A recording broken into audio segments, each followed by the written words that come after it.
Good evening, and welcome to tonight's edition of Hearth and Hauntings. We'll leave Maine behind us with one last tale, and then head north into Newfoundland. We're off to York, Maine, specifically, and into another graveyard. Without further delay, I present The Witch's Grave of York, Maine. Mary Nasson passed away in 1774 with a peculiar grave to keep her buried.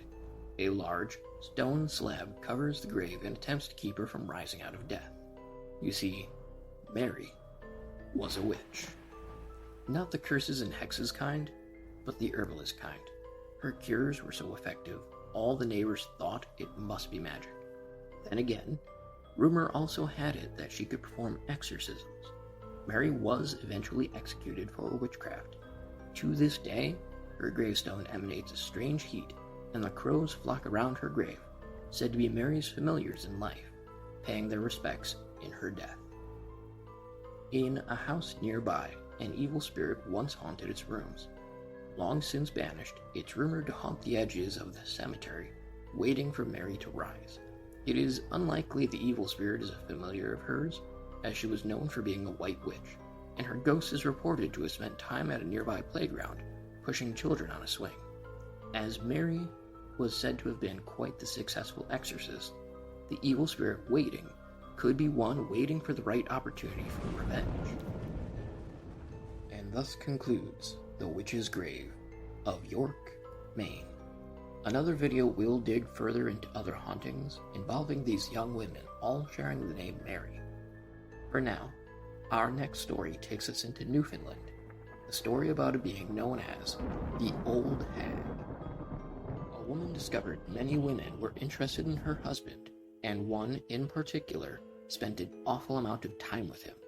Enraged by the infidelity, she signed a contract with the devil, offering up her husband's soul. The wife gathered evidence that her husband was being unfaithful, and with the bargain she had struck, summoned the Old Hag. The husband and his mistress had been marked for death. He died the first night, after he woke to a terrible sight and horrible pressure on his lungs. Perching on his chest, the Old Hag was nothing more than a dark shadow, even as it came into focus. Its eyes glowed and teeth glinted from the moonlight. The husband tried to pull away, to shove it away, but it held firm. It growled and forced his mouth open. The Old Hag drained his soul and took it down to hell. The mistress shared his fate the following night. The wife wound up living a long and happy life, finally free from the burdens of a cheating husband. Little would the wife know, though, what she unleashed. To this day, jilted lovers are able to call upon the Old Hag to exact their revenge. This concludes tonight's edition of Hearth and Hauntings. The next video will head west from here. Thank you for watching, and remember, the land is old and its people spiteful. It's best to respect the living and the dead equally. What could be called down on you may be worse than any of your imaginings.